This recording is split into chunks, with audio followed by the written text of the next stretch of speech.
deep dive. Today, we're taking a profound plunge into a story that really makes you think. It's about urban survival, specifically the severe water crisis gripping Kabul. Yeah, it's hard to picture now, but Kabul was once known for, lush gardens, freshwater springs. Exactly. And now it's facing this thirst for survival. And what our deep dive really unveils, it isn't just that there's a crisis, but the sheer speed of it. How factors like rapid population growth from displacement, unchecked sprawl, and climate change. They all just collided. Precisely. Converge to push Kabul past this critical tipping point. It's a stark picture of how fast things can unravel. Okay, so let's get into this. Our mission today is to sift through these sources, understand the problem, yes, but also, crucially, look at the proposed solutions. Because the research seems surprisingly clear on what needs to happen. It does. When you look at the scale, I mean, the numbers are genuinely eye-opening. Kabul's population, it exploded from under, 1.5 million in the early 2000s? So over 5 million now. Over 5 million. And our findings show this isn't just natural growth. It's largely returning refugees, internal displacement, people moving from rural areas. And that leads to? Well, it leads to these vast informal housing settlements just sprawling. Yeah. Often without any kind of proper water access planned or built. Right. So millions more people. But what about the water itself? The sources? What's the core vulnerability there for Kabul? Well, that's the critical paradox, isn't it? Kabul relies almost entirely on groundwater. Okay. But those aquifers, they're being drained much, much faster than nature can replenish them.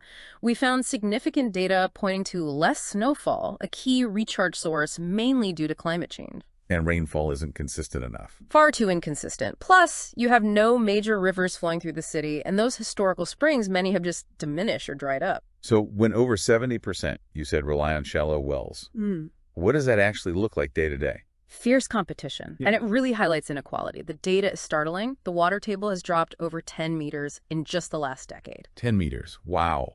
Yeah. So families who can afford it, they have to drill these expensive, deeper wells.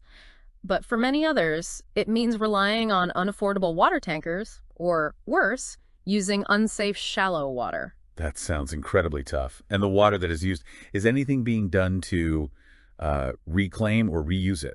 Or is that another layer to the problem? Unfortunately, it's a huge contributing factor. The vast majority of used water in Kabul, it isn't treated, it isn't recycled. So it just pollutes what's left. Exactly. Contaminated water often seeps back, further polluting the already dwindling clean supply.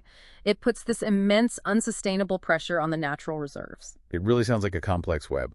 So boiling it down, what do the sources point to as the main root causes? It's really a convergence. You've got uncontrolled urbanization without planning, a serious lack of government investment, weak regulations letting illegal wells and over-extraction happen. And climate change impacting the snowmelt. Definitely. And also, something maybe less obvious, public unawareness and misuse.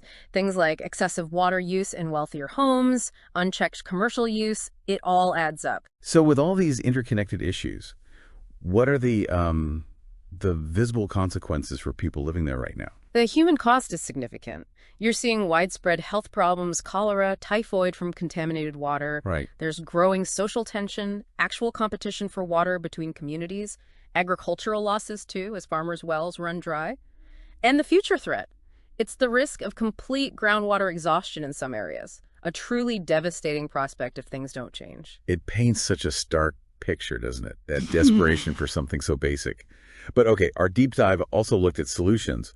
What did the sources stress as the key pathways forward? They're quite clear. It requires urgent collective action. There's a critical need for investment in modern infrastructure. Think new pipelines, reservoirs, treatment plants. And controlling the usage. Yes, coupled with strict regulation of groundwater use.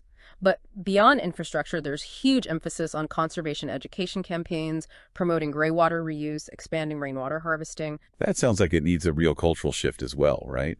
Yeah. What about individuals, communities? Absolutely. Empowering communities with small-scale projects is part of it. But crucially, it needs a long-term integrated water management strategy, meaning things like a centralized water authority, sustainable city planning, regional cooperation, maybe leveraging solar tech. But ultimately, yes, it comes down to a cultural shift, respecting, protecting water as this shared precious resource. And you mentioned experts stepping up. Yes, and it's really encouraging. Sources highlight Afghan scholars, like Dr. Azami mentioned in the research, who are eager to contribute their expertise. That local knowledge is vital. So while Kabul's water crisis is incredibly complex and challenging, our deep dive shows there are clear paths forward. Sustainable, collective action is possible. It really is. And maybe a final thought to leave people with, something powerful that came through from the sources, particularly the Afghan scholars' perspective. Yeah. It's this idea that access to water is a natural right, granted by, as they frame it, Almighty Allah to every living being. And that profound idea really challenges you, doesn't it? Makes you consider the responsibilities that come with it, not just in Kabul, but for cities everywhere facing similar water stress. What does that truth mean for all of us?